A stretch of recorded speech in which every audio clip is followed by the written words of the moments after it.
A warm welcome and warning, fellow voyagers, for those traveling both again and anew. This is your Captain Raphael speaking, urging you, once you've committed to being on board, of course, to settle in, get comfy, and prepare yourselves as we prepare to take off on yet another exciting adventure past the veils of illusion, gating our consciousness in and away from the issues of climate engineering and other shady government cover-ups. Also flying past the worldwide web of lies and mind control that bind these issues to the globalist conspiracies and agendas, steadily approaching and encroaching on us while the rest of humanity slumbers. But not this ship, not this crew. Passengers, prepare to ascend beyond the veil. Buckle up. It's going to be a bumpy ride.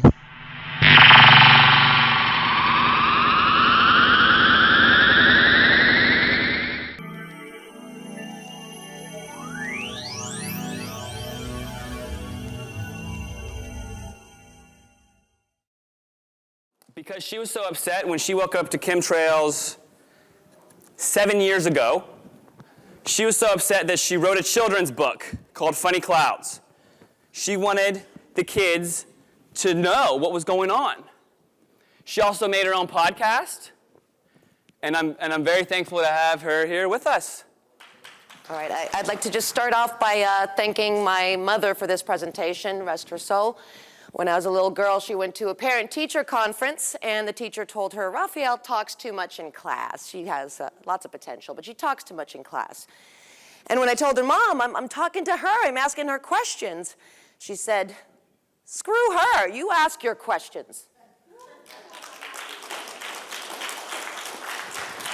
And I've been asking them ever since. And it was the question in What in the World Are They Spraying that got me looking up. And not only did I see that movie, but on that day, I believe Creator Source, whatever you want to call it, gave me the biggest display I had ever seen, ever noticed of climate engineering, or that I would notice for another 3 months thereafter. So I took it as my personal invitation to step up, because I said, oh, hell no. Not the sky, not this. I'm a freedom lover, I got a big mouth, and I'm hard-pressed to shut it up at the right times. I'm going to try and keep this nice. The powers that be love to divide and conquer. They do that with the truth, they do that with us, and the climate change discussion is the perfect example of this. You're either, climate change, you're either a CO2 believer, that it is CO2 is responsible for global warming, climate change, or whatever the term is, or you're a denier. You know, that's pretty much where you fall in the mainstream narrative. Of course, we're all here with a third narrative saying, well, climate engineering is contributing to this and is probably driving this beyond a doubt more than any other single factor. We do know this, despite the denials from mainstream media. We know this. We know this like a partner knows her lover who is cheating on her, and you haven't caught him yet, but you know. You don't necessarily have the stains on the sheet, but you know that things have changed. Things are not right. Things are not okay. These are pictures that I have taken myself, just over the course of the years. This is not a black and white photo. Sorry, it's so small. It's actually, right next to that is a completely blue sky without trails. I took that in Israel. It was a cloud and gray, metallic, nothing, like no haze. It was just metallic in front of the... So it's not just contrails. We see all these changes. Oh, I call this a powder puff chem bomb. For a while there, it seemed like they were threading the chemtrails behind this, and they did like this manicure blowout of the clouds. They really knew how to like move this stuff around, it would seem. Upside down rainbow. What's the terminology? I can't keep up, you know. I have no idea what that shadow was from. No idea. None, zip, nada, never seen anything like that. Little plasma bombs hiding behind the clouds. God only knows what, and that's a really, really small chemtrail picture. But, we know this. Now, the thing is, how do we get this conversation going with our loved ones that we're now estranged from, who are worried about us? Like, don't look at me pointing up, look at what I'm pointing to. But there's a hard time proving this. And I have soil analysis, but I don't have enough money in the soil analysis. It's aluminum-freed ions. Pollution can free aluminum ions. So that's not good evidence. And even if I had better testing, I can't prove, unless I scooped it out of a plane, that it came from a plane and not another industry. And the first thing I think that we need to acknowledge here, if you're trying to reach out to your loved ones and make this real, because people are split up by a narrative that is either you believe in climate change or you're a denier and an apologist for industry, it's important to say, I'm not an apologist for industry. I'm a survivor of Katrina. I'm a survivor of, well, that doesn't have anything to do with industry as far as we know yet, but of the BP oil spill and the dispersant they use, the chemical dispersant corrects it, which is worse than the oil. If this is not a deliberate assault, how can people be this stupid? And yet, this is not to take industry off the hook. In fact, if you legitimize geoengineering, you're getting industry off the hook because you're buying them more time to keep polluting. That's what geoengineering is a fix, because we haven't changed things fast enough, meaning they haven't. Yeah, my son's hair analysis test wasn't enough. At 1.5 years old, I did both of ours, and it seemed like he inherited half of my toxic load, which included lead off the charts, typical uranium, 7 times the average levels. I don't know what the average uranium levels are. Maybe you do. But, 7 times that. Arsenic, cadmium, aluminum, barium, strontium, and I'm probably leaving out a few. Okay. But none of that proves anything, because that could have come from anywhere, because we live in such a splendid paradise on Earth. It is, it really is, and it could be so much more, and we all know that. According to the EPA and FAA Contrail fact sheet, the combination of water vapor and aircraft engine exhaust and low ambient temperatures that often exist at these high altitudes allows the formation of contrails. Contrails are composed primarily of water in the form of ice crystals and do not pose health risks to humans. They do affect the cloudiness on the Earth's atmosphere, however, and therefore might affect atmospheric temperature and climate. The basic process of contrail formation described in this fact sheet applied to both civil and military aircraft. They continue. Persistent contrails are of interest to scientists because they increase the cloudiness of the atmosphere. The increase happens in 2 ways. First, persistent contrails are line-shaped clouds that would not have formed in the atmosphere without the passage of an aircraft. Secondly, persistent contrails often evolve and spread into extensive cirrus cloud cover that is indistinguishable from natural occurring cloudiness. At present, it is unknown how much of this more extensive cloudiness would have occurred without the passage of an aircraft. Not enough is known about how natural clouds form in the atmosphere to answer this question. I am smarter than the EPA, because I could tell them I have seen blue sky days that would not have gone away, because we used to have blue sky days all day, and they'd only go away when the planes come out to play. So essentially they're saying that they're not chemtrails, they're contrails, and they don't matter, though they might alter the climate, but not enough is known to prove this at this time. Plausible deniability certainly is convenient. So I guess I should just not worry about them and keep focusing on CO2, right? Because there's 2 sides of the narrative: CO2 believers, climate change deniers, and anti-climate engineering activists who may or may not believe that CO2 is a problem. That was the 3rd narrative. But what if there's a 4th narrative hiding in plain sight? What if I said that it doesn't matter whether I could prove chemtrails or not, because contrails matter, and I could prove that? Despite all my climate engineering research, I had stayed relatively neutral to CO2, but then looked it up just a couple weeks ago or a month ago, and I was floored when I realized what the most prominent greenhouse gas is, deliberately kept out of the IPCC model of greenhouse gases that gets passed around to the public. Can you guess what they are? If you're not a scientist, anybody want to shout out? Are you? That's a wonderful guess. But I've been asking that question for a month straight, and if you weren't a scientist, are you a scientist? You took an educated guess based on. Even chemtrail activists, even CO2 believers that are well read on this, they've fought me on this. They said, methane, CO2, who really knows? Nobody guessed water vapor. Nobody guessed water vapors here, so let me put this up here. And the reason for this is because all IPCC graphs of greenhouse gases, omit this.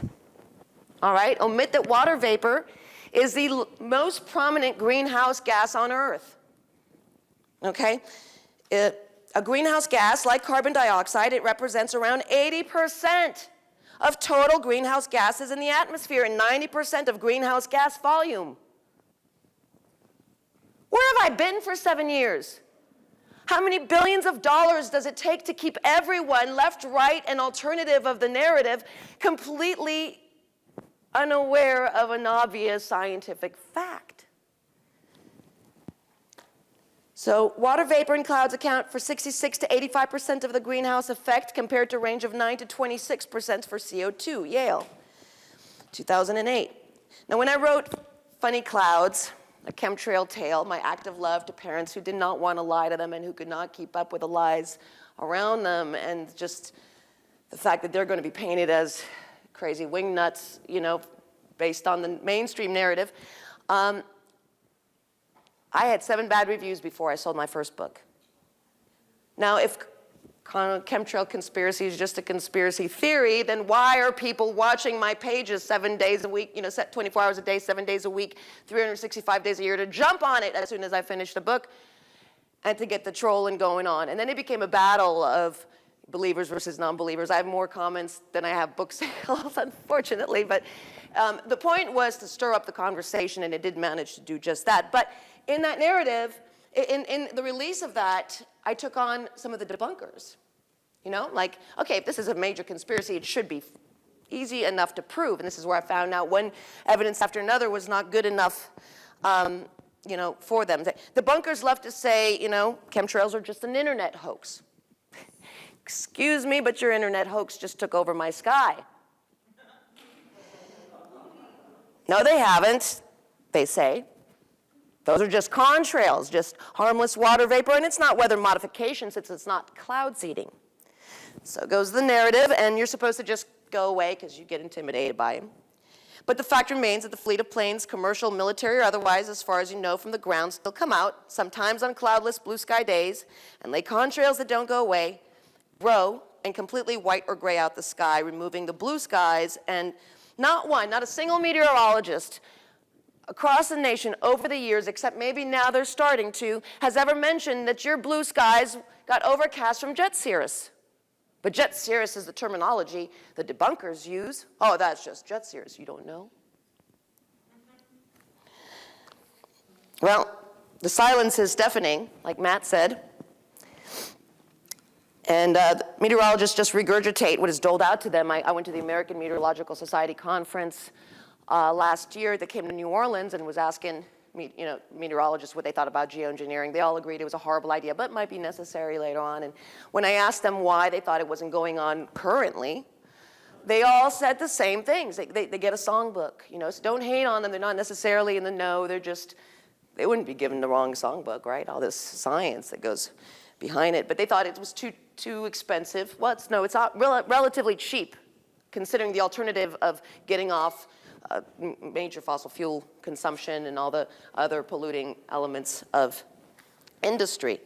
There were a lot of other things. That's a talk for another time, or if there's more time at the end. But they're just singing, they're just repeating things that, you know, I've proven that they're wrong about. It's very easy, but they don't know, they don't do the research. They just get the book and they play it out there. So to correct some of the things. First off, contrails are weather modification. They get away with claiming that it's not to the extent that they do in the debunking things because they say cloud seeding uses flares. Okay, so yeah, contrail is not a flare weather modification. All right, we'll give it that. It's true that contrails is not the same as cloud seeding as we see commercially, but besides it is still weather modification, as in the 1970 document on the possibility of owning the weather. On the possibility of weather modification by aircraft contrails. We have third section titled Contrail Crystals as Freezing Nuclei. Except for hail suppression operations, large-scale weather modification attempts currently in progress employ ground-based generators to introduce freezing nuclei into the atmosphere. Under these conditions, silver iodide, the nucleating material most generally used, is considered to deliver 10 to the 13th freezing nuclei GMI of silver iodide into the average. Under optimum conditions, it may deliver as many as 10 to the 15th, blah, blah. Under adverse conditions, it may deliver none at all, since silver iodide nuclei deteriorate rapidly in effectiveness after entering the atmosphere. It can be seen then that a medium-sized jet forming a persistent contrail is introducing nuclei in numbers equivalent to ground-based generators, burning more than a gram per second of silver iodide. Since silver iodide is introduced with the object of forming ice crystals from supercooled water droplets, it seems obvious that the contrail ice crystals produce any effect of which the silver iodide nuclei are capable. So contrails have the same effect as silver iodide as per this document that was written in 1970. Modification by process other than seeding. The contrail crystals are so small that they fall very slowly in still air, even at jet cruising altitudes, and in the presence of even slight updrafts will not fall at all. Under some conditions, it seems likely that they can accumulate sufficiently to cause some high cloudiness along a busy airway, even if they remain essentially unchanged in size and numbers after they first get introduced. Blah, blah, blah. There is, however, good reason to believe that some mechanism exists that results in crystal multiplication. Anyway, it goes on and on. Debunkers say that the possibility of weather modification is not the same thing as an admission of actual weather modification, as the report claims itself. It cannot be concluded that any net effects are necessarily being produced, or even on uneven local climates, though it seems certain that seeding is taking place. The purpose of this paper was to show that there is sound basis for the suspicion that contrails may be influencing the weather, and that it is important to find out if they are. Whew. Despite admitting that contrails act as more effective cloud seeding than ground-based silver iodide, they contradict themselves, saying we can't be sure that contributes to weather modification. If limited liability is the name of the game, plausible deniability is how it's played. But besides seeding agents, contrails are more than just water vapor according to official literature. Containing CO2, soot, and other small amounts of impurities and additives claimed to be too small to have an environmental effect, besides possible cloud-making effects. Yet still, there's nothing just about water vapor. Oh, it's just water vapor. Let's not glance over the fact that the IPCC model completely leaves the scientific greenhouse fact out of its narrative, right? We showed the graphs. I'm sorry they weren't bigger, but look it up yourself. You will not find water vapor on that graph. So how do the climate science narratives justify this, right? It's water vapor, not the CO2. ACS Climate Science Toolkit, narratives. They have their narratives. They call it narratives. We need to get our narrative down to a way that, yes, they're spraying us. Yes, they're doing all sorts of stuff. I have friends with Morgellons. I know of other things. It's so hard to get there when I can't even prove a contrail is persisting naturally or not. So I'm trying to bridge the gap here. I'm not trying to deny or minimize chemtrails here. I'm trying to look at what it is that they are calling a contrail. What exactly is this phenomena and this persistent contrail and this jet series? How does this happen? Well, the climate science narrative justifies this by saying the addition of the non-condensable gases causes the temperature to increase, and this leads to an increase in water vapor that further increases the temperature. This is an example of a positive feedback effect. The warming due to increasing non-condensable gases causes more water vapor to enter the atmosphere, which adds to the effect of the non-condensables. So therefore, CO2 is more important, according to them. Oh, so there's a positive feedback loop that further warms the air, making CO2 worse. Well, it turns out there's also a possibility that adding more water vapor to the atmosphere could produce a negative feedback loop effect. This could happen if more water vapor leads to more cloud formation. Clouds reflect sunlight and reduce the amount of energy that reaches the Earth's surface to warm it. If the amount of solar warming decreases, then the temperature of the Earth would decrease. In that case, if the amount of solar warming decreases, then the temperature of the Earth would decrease. In that case, the effect of adding more water vapor would be cooling rather than warming. But cloud cover does mean more condensed water in the atmosphere, making for a stronger greenhouse effect than non-condensed water vapor alone. It is warmer on a cloudy winter day than on a clear one. Thus, blah, blah, blah. The possible positive and negative feedbacks associated with increased water vapor and cloud formation can cancel one another out and complicate matters. The actual balance between them is an active area of climate science research. We're still researching, and yet we're going and jumping on the geoengineering bandwagon so conclusively. So then, the science is not settled as they claim, hiding once again behind the curtain of plausible deniability. NASA's The Importance of Understanding Clouds says it all in a beautiful little nutshell. I could just show this one piece all day. STFU, listen to NASA. Look, I just want to say something. There's a lot of fabulous, beautiful people that work for NASA that are working on legitimate projects, and they don't know what the greater agenda of the core is. So I just want to clarify that. You know, people, the Jews, the Masons, people are people. There are elite families and globalist agendas that are manipulating people. So let's not, write off groups of people. We need to come together and less divide. Thank you. While I don't trust all of NASA's conclusions, I do have a lot of respect for a lot of their raw data. I'll draw my own conclusions. Even small changes in the abundance or locations of clouds could change the climate more than the anticipated changes caused by greenhouse gases, human-produced aerosols, or other factors associated with global change. Even small changes in the abundance or location of clouds could affect the climate even more than the anticipated changes caused by greenhouse gases, other greenhouse gases, human-produced aerosols, or other factors associated with global change. Smithsonian Institute.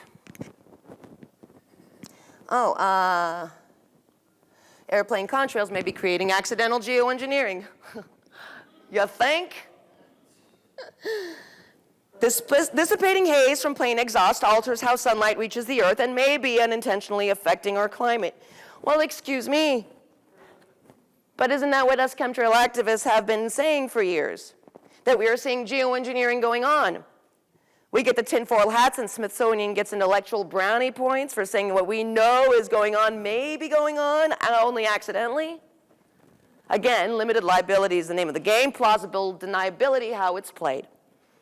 Appleman chart. Okay, we're going to test these trails.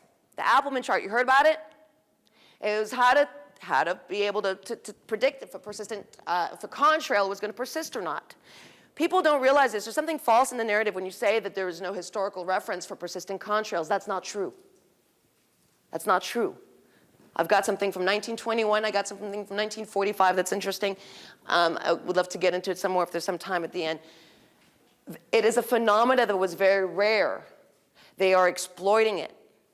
I wasn't quite sure how, but stay tuned here. We're getting to it. First, we saw a contrail. We used those sounding data from local sounding boards that use weather balloons to see what the temperature, relative humidity is at different altitudes. So now when they tell us, oh, you don't know, that's a small contrail and that's a chemtrail and that's how you know, oh, well, there could be at different altitudes. You're just too dumb to know because you're on the ground and stupid. You're just a little human, so go away. And so we said, well, okay, well, how do they do it? The Appleman. Okay, we used NASA's Appleman in 1945. They had, and we were like, ooh, busted, gotcha.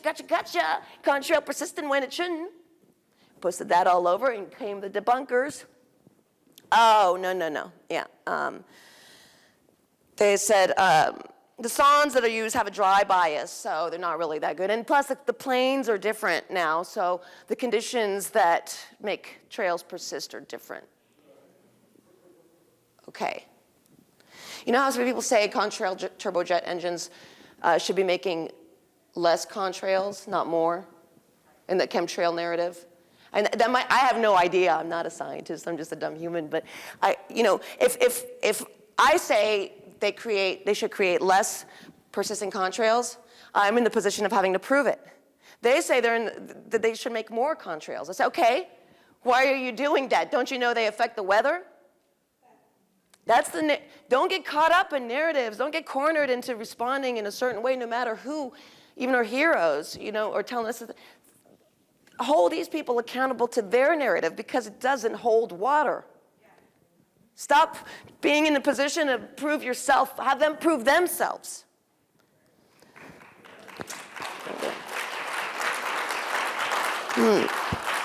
So they also mentioned something else. I heard something about, and actually, we can predict persistent contrails, and you're wrong. Actually, they should have yielded persistent contrails because of ice supersaturated regions.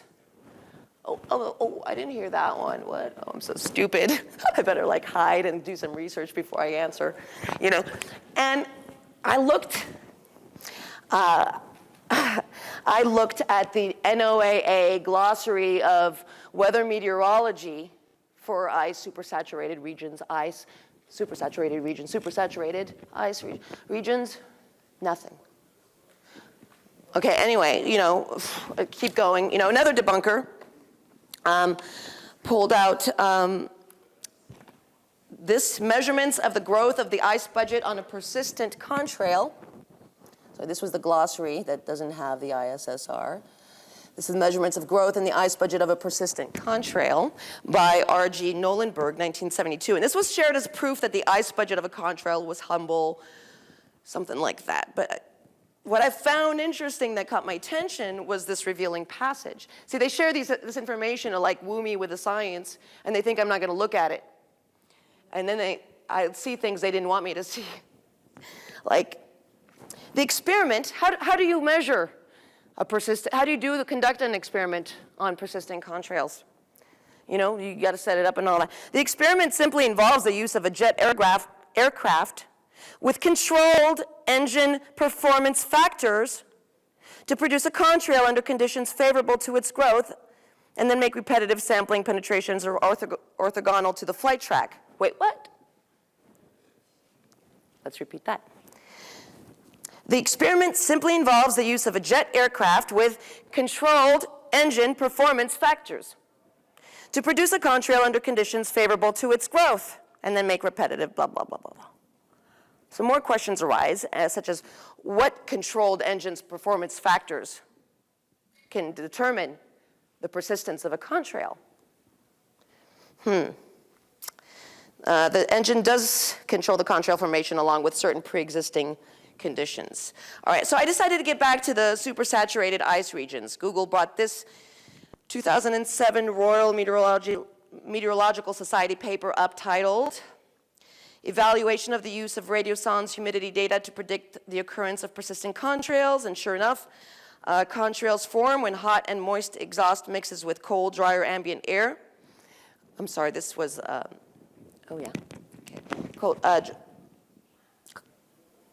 with cold, drier ambient air. This increases the relative humidity and can lead to water saturation if ambient air is below a critical temperature. The critical temperature is given by the Schmidt-Appelman criterion and depends on the ambient pressure, humidity, and temperature, as well as engine-dependent parameters.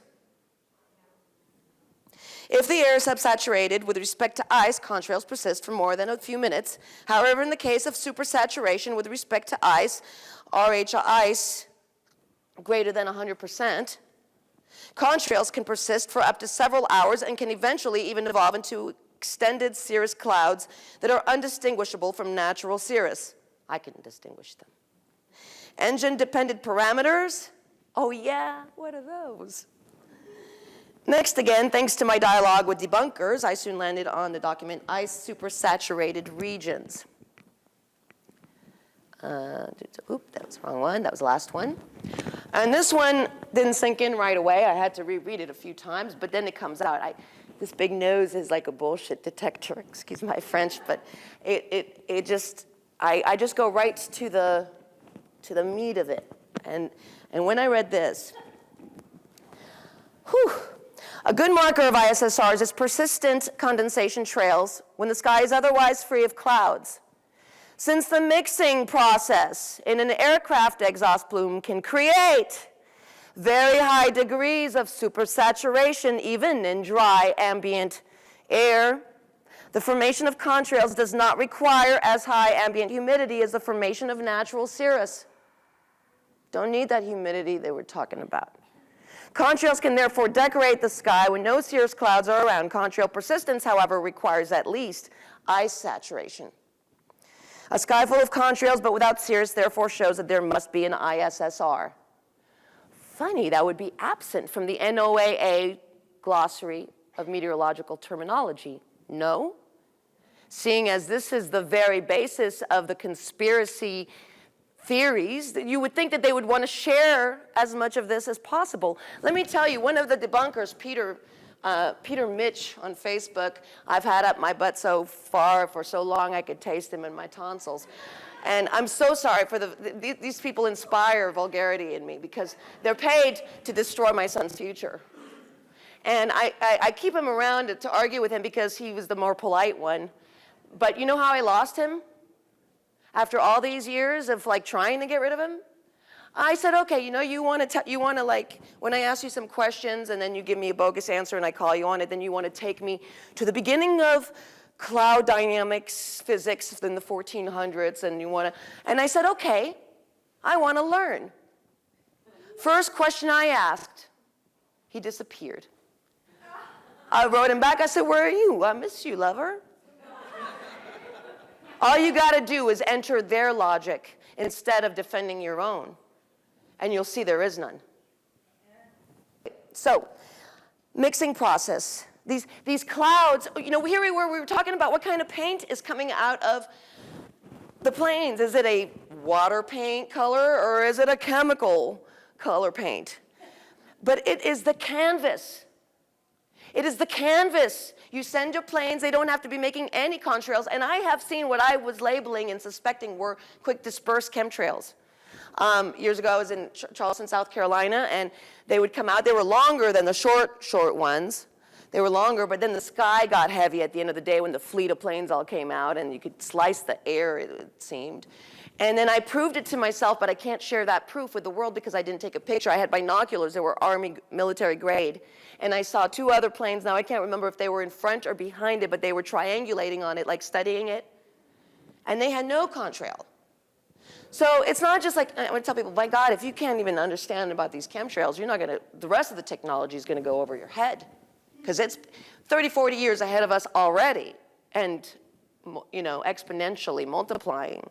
And, you know, the narratives and the literature, it is very confusing, but the literature says that the planes create the conditions that could, not directly, but it's all there, A, B, C, D. These planes create the conditions that create the persistent contrails that does alter the weather. They are seeding agents, so therefore it is weather modification. And so these are some of the questions that we want to ask of the people holding the official narrative. There's almost no more time to wake up your friends. This is for you to go to the meteorologist. Go to that climate change talk and say, hey, y'all, do you know about water vapor? And let them talk about it. When they say, oh, well, it does have a cooling effect, or it does have, you know, well, we don't. It has both. That needs to be regulated. So anyway, questions that need answering from those that hold the official narrative. Questions that need answering from those holding the official narrative. So what are the various engine performance factors involved in current daily flight operations, both overt and covert? What is the balance of these coolings and warmings doing to our climate, and how do they relate to the climate change we're seeing today? Why is water vapor being kept away from the public consciousness as a greenhouse gas when data shows otherwise? Why is the fact that clouds are more significant to climate change than even CO2, aerosols, or any other factors associated with global change like NASA states ignored by mainstream rhetoric? Why is there a lack of meteorological terminology offered the public at large that would betray contrail as a pollution, such as words like ice, supersaturated regions, or jet cirrus that are absent from the public vernacular yet exists in super relevance to the issues the public is kept around? Why, like the EPA Contrail fact sheet states in its very last sentence, is there currently no regulations addressing contrails and their atmospheric effects? We demand that water vapor creation from industry be monitored, This is exactly what they don't want you knowing. They don't want you having a concrete demand. They want you making vague accusations that can't really be connected to them. But it's empirical evidence. It's no duh. But these are things we can demand. And when we do open a line of investigation and accountability and regulations to water vapor, because if you want to worry about global warming, let's worry about it. Let's worry about it right, though. And let's hold these people accountable for creating weather deliberately or accidental. If they can't coordinate their water vapor releases in a less threatening way, something needs to be done. And this is what we want. And we have very clear demands now. Now, after 7 years of researching, this is the best conclusion that brings together everything I've come across. And it's hiding in plain sight. Who are you to ask your questions? And I say, who am I not to? Who are you to stop me? So these are the questions that need answering from those holding the official narrative. What if I told you chemtrails are irrelevant? Contrails matter. This is what this research that I've just put together is showing me. The narrative is wrong. Contrails matter. Contrails have an effect on the checks and balances of our climate, and they're working in that margin. And there's it's more than just from these planes. Now, I found more information showing that there's a name, anthropogenic clouds, right? Anthropogenic clouds are man-made clouds, like also power plants. You guys in Louisiana rebuilding your homes, your lives, who had it worse than we had it at Katrina almost, on a scale speaking. Individually, bad is bad. Flooded out homes and communities, that sucks. A lot of people commit suicide and dive into alcoholism after that, when their support system isn't there, or they're just not prepared to restart their whole life over again. Yeah, Baton Rouge. And this happened in Baton Rouge, Louisiana. And you know Really where bad.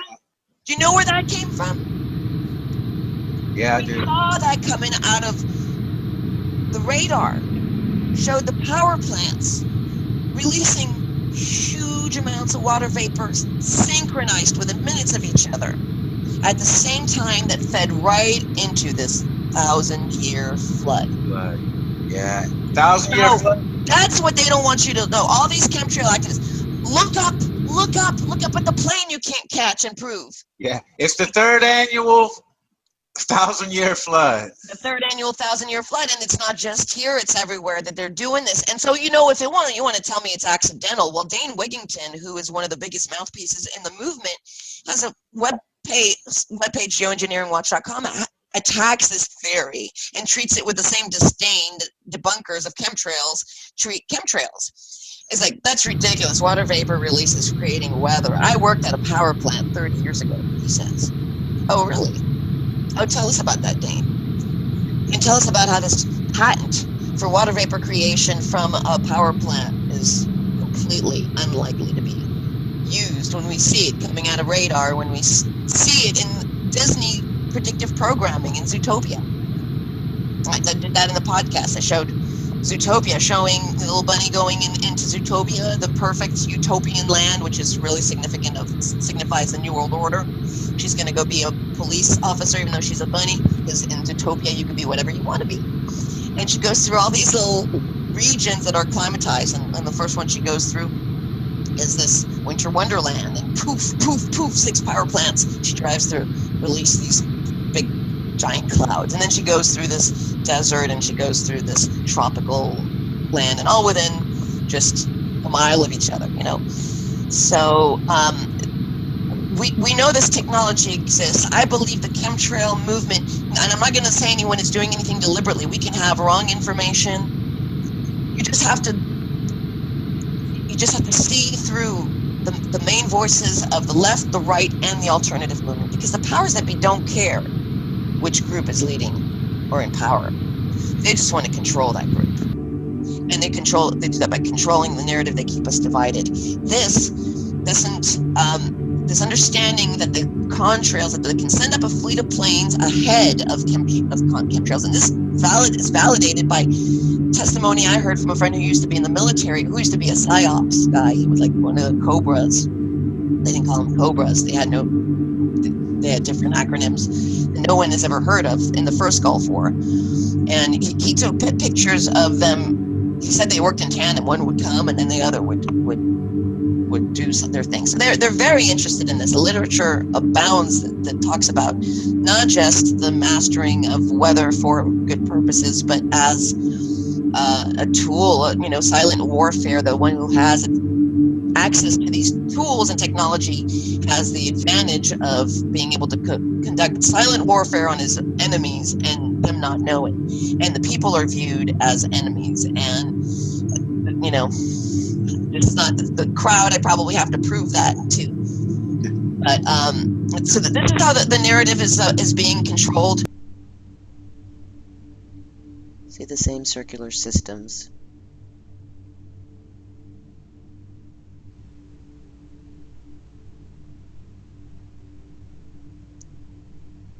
It is these cooling systems releases that are feeding the water vapor. Fair use notice for educational and environmental activism purposes. Credit to Disney for Zootopia. Now watch how the propaganda works to normalize weather modification, including power plants with synchronized release for maximum water vapor creation and their ritualized Luciferian message.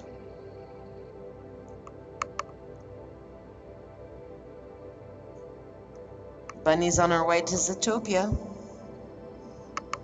where a bunny can be anything the bunny wants to be. She's going through fair climate. See the steam coming out of the wall powered by what looks like power plants? Train goes through a winter wonderland all of a sudden, powered by these synchronized water vapor releases that look like they're coming out of these circular vents.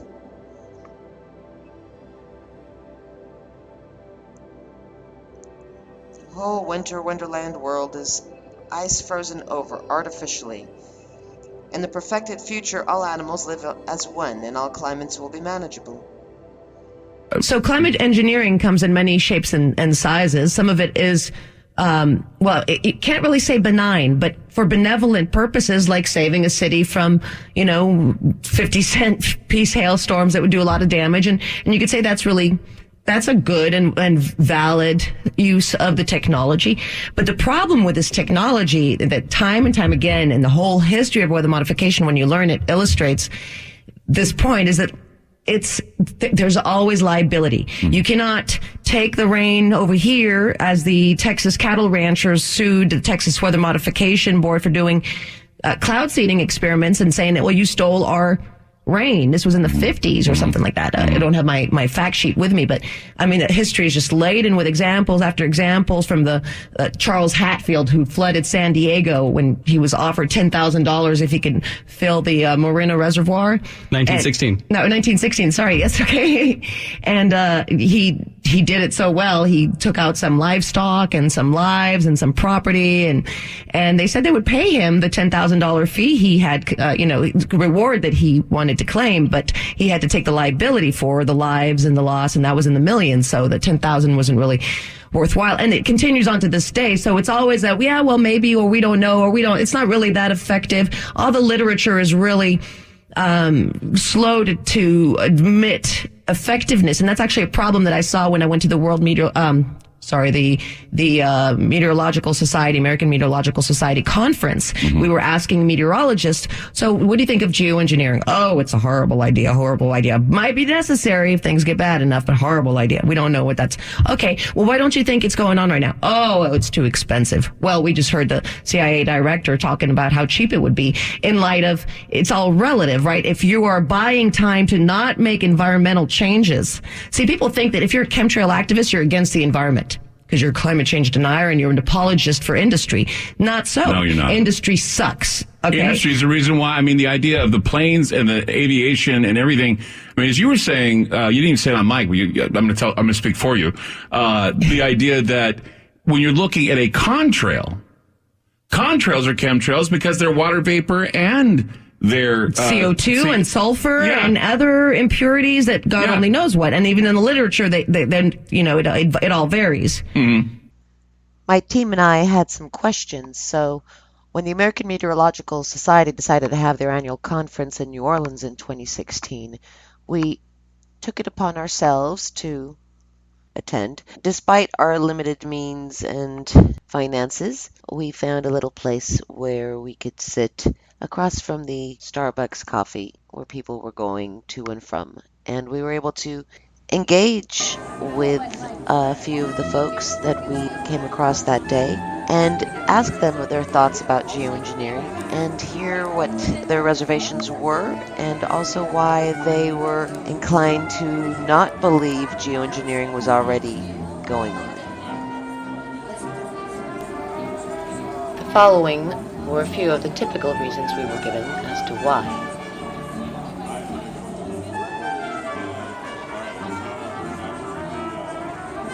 Is NOAA doing weather modification using satellites? No. NOAA doesn't participate in any weather modification. Is anybody doing that with satellites? No, you really can't do anything with satellites. Yeah. So weather modification, most don't do, just because it's expensive and we don't know if it really works. So, China's experimenting with it now, but you can't verify that it's working. Right. You mean with satellites? Oh, well, no, Just just in general. in general. See, what's impressive about that is that meteorologists that I've talked to so far are sort of like in agreement with me that it's not necessarily a great idea to fill the sky with whatever it is we're trying to fill the sky with. Right, yeah, because we don't know. Yeah. Right, absolutely. We don't know whether, the climate puzzle is very complicated. Is it? Is the science really complicated? That's what we're told over and over and over that day. The science is really complicated. And no one agreed it was a good thing. Geoengineering was definitely not a good idea. There was a lot of uncertainty to it, and we shouldn't be doing it. But most everybody didn't believe we were doing it. It was very enlightening. And some believed it was too expensive. But is it? The little picture is from a nanofabrication study, which shows you can make very high quality, and do this in just a jet in a very simple way, make high quality alumina particles just by spraying aluminum vapor out, which oxidizes. So it's certainly in principle possible to do that. There's a big literature that's already looked at that. And you could do that by either building new versions of these aircraft or even re-engineering existing aircraft. So there's some ideas of that. So you go to an engineering firm and you want this done. They don't say this is hard or unusual. They say, okay, yes, we could do it. Aerosol geoengineering looks like it is so cheap that the cost is basically not going to be an issue. That means that implementation decisions will be risk-to-risk decisions. The risk of doing it against the risk of not doing it. And it makes the problem of how we govern it fundamentally harder and different and novel. So I've told you that it's cheap to deliver materials to the stratosphere, and I'm convinced that's true. I don't think that will change. But I think the more we do research, the less easy this will look, the more complicated the environmental effects will look. And that's a good thing, because right now it looks too easy. So I think that if we do more research, we're likely to find out that it's harder and more complicated than we thought, and that the side effects are harder to manage, and that's a healthy outcome that will make it easier to do the management. Of course, the opposite reaction is possible. It's an empirical question, how people will actually react to knowledge about this. Another reaction is to say, if these crazy scientists are so concerned about putting CO2 in the atmosphere, they want to think about these things, then that might actually mean we should be more serious about the risks of CO2 in the atmosphere. And by the way, it's not really a moral hazard. It's more like free riding on our grandkids. And by the way, it's not really a moral hazard. It's more like free riding on our grandkids. So not only does David Keith educate us on the ease of geoengineering and the low cost of geoengineering, but his concerns that this low cost and ease would make governance an issue. As many people would be scampering to use this technology, it would make it harder to do the magic, quote unquote. The lack of reporting consistency. The WMO itself has a report that lists the nations involved in weather modification projects and nations absent from weather modification projects. So here we have 2003 amongst projects But in the list of nations not reporting modification projects in 2003, 2004, we have United States is not listed amongst projects. But in the list of nations not reporting modification projects in 2003, 2004, we have United States, NOAA, listed as non-participants. Yet how can that be? Because it's not a matter of theory, a matter of history. Rather, we know to the contrary, this is not true. The United States was indeed involved in weather modification in 2003 and 4, as per Texas weather modification history tells us. And it's a matter of public records. It's not even denied. You just don't hear about it on the evening news. So where is the discrepancy taking place? At what level of reporting? The state reports to NOAA, NOAA reports to WMO. So who dropped the ball? And here we have another World Meteorological Organization, WMO, document report from expert team on weather modification research for 2012-2013. We'll look at mine over here. Current catalog of countries active in weather modification activities. The following list of countries with weather modification programs was assembled from several sources. WMO maintained a register of national weather modification programs. The WMO published the proceedings of its 10th Scientific Conference on Weather Modification, with most of the papers report on weather modification in the author's home countries. WMO 212. Finally, the membership of the team provided information on activities that they were involved in. The list created in this fashion identifies 42 countries with active weather modification projects. Okay, so let's see. America is not here. They call it the United States, so we're not going to see it. America is not listed here either. Let's go to United States of America, United Arab Emirates, and Uzbekistan, in Zimbabwe, Syria, Spain, South Africa. Oh, and yet we're told weather modification is not effective. It's a lot of people participating in ineffective, active weather modification programs. Okay, and that's what we know of, but we see that there is already a discrepancy in the reporting between actual historical documentation with Texas history and the fact that WMO said the United States was not reporting any weather modification. But here we're not listed yet. In the same document, if you go down, while the list of countries active in weather modification programs provide an overview of the countries that are active in this field, the investments in operational weather modification program vary greatly. A few interesting numbers are as follows. China by far has the largest investment in both operational programs and weather modification research programs. Every province except one has an active weather modification program in China. Wow, you think it's not effective? After China, the USA, Thailand, and India have the largest investment in operational weather modification programs. There are currently active operational weather modification programs in at least 9 states located in the western United States, with oftentimes multiple cloud seeding projects in the individual states: California, Nevada, Utah, Idaho, Wyoming, Colorado, North Dakota, Kansas, and Texas. While funding for weather modification has increased over the past 5 years in the USA, it is still well below the levels in the 1980s.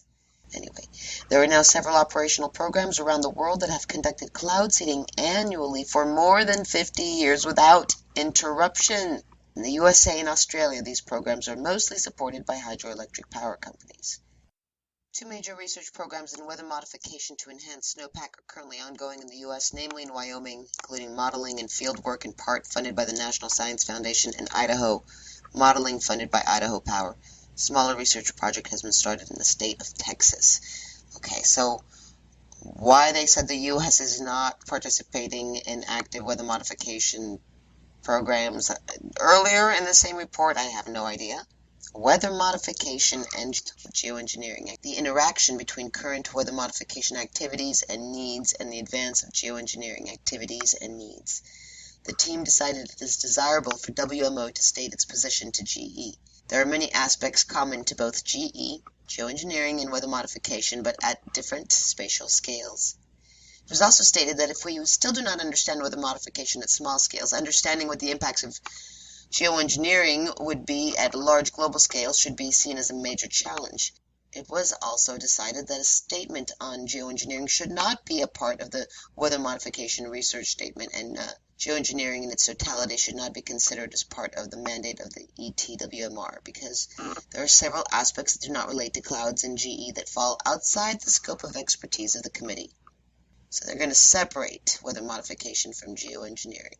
So we got that in 1945. This is interesting. Here, Zworykin did a paper where he commented on the future of weather prediction, and the better the weather collecting data, the more even we might be able to affect the weather. Outline for a weather proposal, October 1945, Vladimir Zworykin. I'm just going to read my bullet points on that.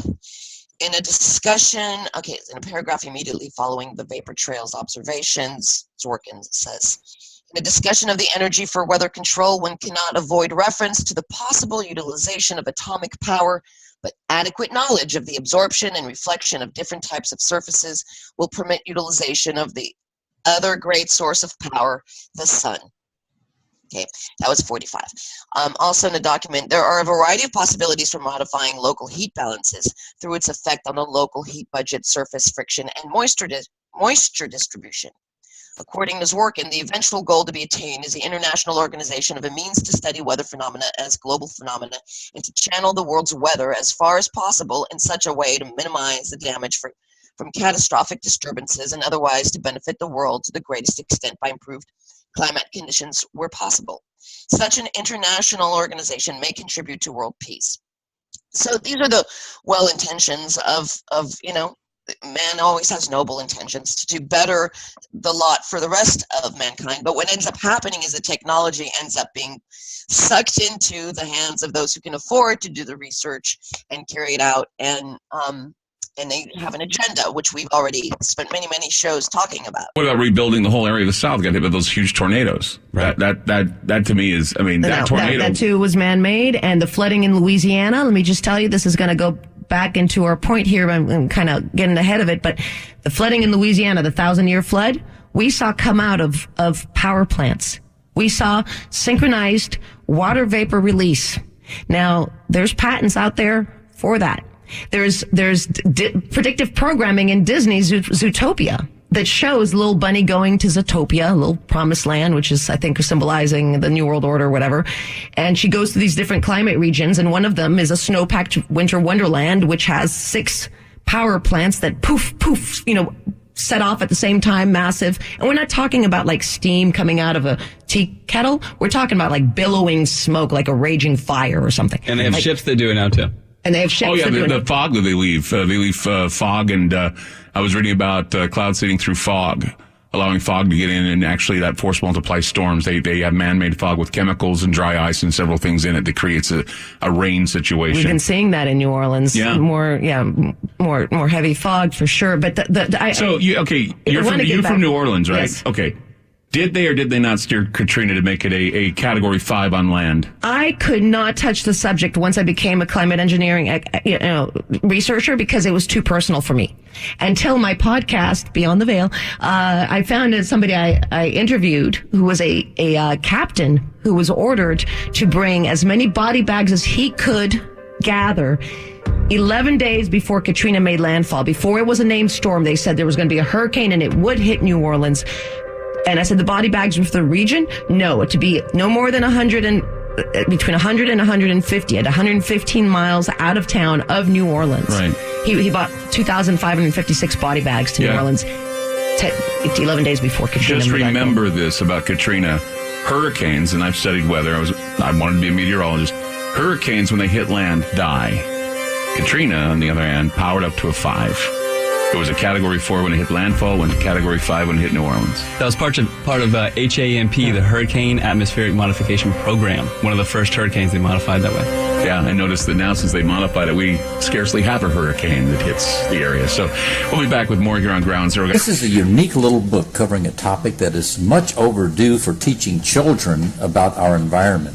The title is Funny Clouds, A Chemtrail's Tale, written by Raphael O'Neil, illustrated by Sean Gautreaux, and printed by an Amazon company called Great Space. The story is about little Marie and her mom, who go outside to plant a tree. When they finish, little Marie looks up towards the sky to see strange clouds sprayed by jet aircraft. The story is told in rhyme and prose that can inform but also entertain a young reader. I recommend this book because it has an optimistic message without instilling fear. The story ends on a positive note about how responsible people will ultimately succeed in stopping chemtrails by spreading awareness and taking political action. This little book is a valuable tool for adults to educate their children on an extremely important environmental issue. Informed citizens know that chemtrails were described in House Resolution 2977 as an exotic weapon back in 2001. Concerned parents have a right to protect their children from dangerous chemical experiments in our sky. If you're interested in this book, go to patriotradiobooks.com. patriotradiobooks.com. There's a new bookstore in town.